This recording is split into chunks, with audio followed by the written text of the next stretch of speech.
북한의 추가 도발 움직임을 비판했습니다. 어렵게 형성된 남북대화 분위기를 해칠 뿐 아니라 육자회담 당사국들의 비핵화 대화 재개 노력을 크게 훼손하는 것입니다. 북한이 도발을 강행한다면 인류 평화의 가치를 훼손하는 길이 될 것이라며 북한의 개혁과 개방의 길로 나설 것을 촉구했습니다. 북한은 추가 도발보다는 개혁과 개방으로 주민들이 어려움에서 벗어날 수 있도록 노력해야 할 것입니다. 남북관계에 대해서는 신뢰와 협력의 선순환으로 가는 분기점에 서 있다며 이산가족 상봉 등 8.25 합의 이행의 중요성을 강조했습니다. 평화 통일을 이룬 한반도는 핵무기가 없고 인권이 보장되는 민주국가가 될 것이라며 통일 비전에 대한 국제사회의 지지도 호소했습니다. 통일 한반도는 지구촌 평화의 상징이자 새로운 성장 엔진으로 동북아는 물론 세계의 평화와 번영에 크게 기여할 것입니다. 인권 개선 노력을 촉구했습니다. 북한의 추가 도발 저지와 한반도 평화 통일을 국제사회의 질서를 위해 대통령은 현지 시간으로 28일 미국 뉴욕에서 열린 제70차 유엔 총회 기조연설에서 작년에 이어 올해에도 일본군 위안부 문제의 조속한 해결을 촉구했습니다. 2차 대전 당시 혹독한 여성 폭력을 경험한 피해자들이 이제 몇 분 남아있지 않기 때문입니다. 이분들이 살아 계실 때 마음의 상처를 치유할 수 있는 해결책이 조속히 마련되어야 합니다. 박 대통령은 올해는 여성 평화와 안보를 위한 안보리 결의가 채택된 지 15년을 맞는 해라며 국제사회가 전시 여성 성폭력에 더 큰 관심을 가져야 한다고 밝혔습니다. 연설에서 일본군 위안부라는 단어를 사용하진 않았지만 군 위안부 문제를 간접적으로 언급하며 일본 정부 압박에 나선 것으로 풀이됩니다. 대통령은 인류가 세계 도처에서 동시다발적 도전에 직면해 있다고 평가했습니다. ISIL로 대표되는 극단주의 세력은 물론 2차 세계대전 이후 최대 규모의 난민 발생, 범지구적 기후변화 등을 예로 들었습니다. 그러면서 국제질서가 커다란 전환기를 맞는 지금 유엔이 전 세계에 빛을 발해야 한다고 말했습니다. 유엔이 국제사회가 직면한 도전에 대응해 나가는데 모든 노력과 지원을 아끼지 않을 것이란 점도 강조했습니다. 시리아 난민 관련국들에 대한 인도적 지원 강화와 현재 13,500명 규모인 평화유지군을 늘리겠다는 계획도 내놨습니다. 조만간 유엔과의 협의를 거쳐 PKO를 추가 파견할 계획이며 아프리카 연합과의 실질적인 파트너십도 강화할 것입니다.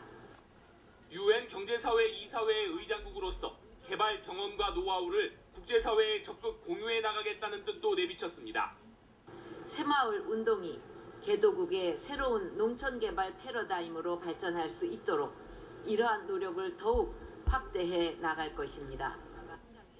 박 대통령은 개도국 감염병 대응 능력 강화 지원 사업과 소녀를 위한 보다 나은 삶이란 이름의 개도국 지원 사업 등도 재차 소개했습니다. 문재인 대표는 1시간 40분간 전격 회동한 뒤 깜짝 발표를 내놨습니다. 안심번호 국민공천제 도입에 사실상 합의한 겁니다. 한국식 오픈 프라이머리가 여야 대표 합의로 논의에 첫 발을 뗀 겁니다. 구체적인 도입 방안은 앞으로 국회 정치개혁특별위원회에서 마련하기로 했습니다. 일부 정당에만 시행될 경우 역선택을 방지하는 법안도 함께 만들기로 했습니다. 안심번호를 활용한 국민공천제 방안을 정개특위에서 당국치로 했습니다. 역선택을 방지할 수 있는 방안을 법으로 규정하기로 했습니다. 안심번호 국민공천 방식을 고리로 오픈 프라이머리에 대한 절충을 이끌어낸 것으로 풀이됩니다. 하지만 청와대와 친박계가 오픈 프라이머리 합의에 반발할 가능성을 배제할 수 없어 향후 여권 내 움직임이 주목됩니다. 양당 대표는 정치 신인들을 위해 예비후보 등록 기간을 6개월로 연장하고 여성과 청년, 장애인 등을 위한 가산점 부과를 강제할 수 있는 법안도 마련하기로 했습니다. 강론에 들어갈수록 복잡하기만 한 한국식 오픈 프라이머리가 실제 실현될 것인지 논란거리가 한두 가지가 아닙니다. 안정에 도움이 되는 방향으로 투명성 있게 이행되어 나가야 할 것입니다. 박 대통령은 또 몇 분 남지 않은 2차 대전 피해 여성들의 마음의 상처를 치유할 수 있도록 해결책이 조속히 마련돼야 한다고 촉구했습니다. 우호 관계와 이 지역의 평화와 안정에 도움이 되는 방향으로 투명성 있게 이행되어 나가야 할 것입니다. 금년은 특히 여성, 평화와 안보를 위한 안보리 결의 1325호가 채택된 지 15년을 맞는 해로서 국제사회가 분쟁 속의 여성 성폭력에 더 큰 관심을 가져야 합니다. 무엇보다 2차 대전 당시 혹독한 여성 폭력을 경험한 피해자들이 이제 몇 분 남아있지 않기 때문입니다. 이분들이 살아 계실 때 마음의 상처를 치유할 수 있는 해결책이 조속히 마련되어야 합니다. 자체에는 문제가 없어 보이지만 선거인단 규모 등을 놓고서는 향후 논의가 더 필요할 전망입니다. 안심번호 국민공천제 등 내년 총선 룰에 대해 논의합니다. 김무성 대표의 소집으로 열리는 이번 긴급 최고위에서 친박계가 김무성 문재인 합의에 대해 어떤 반응을 보일지 주목됩니다.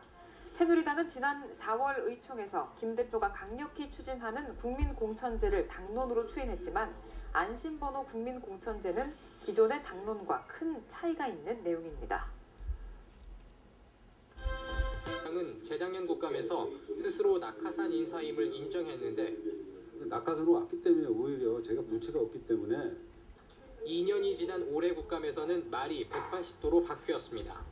제가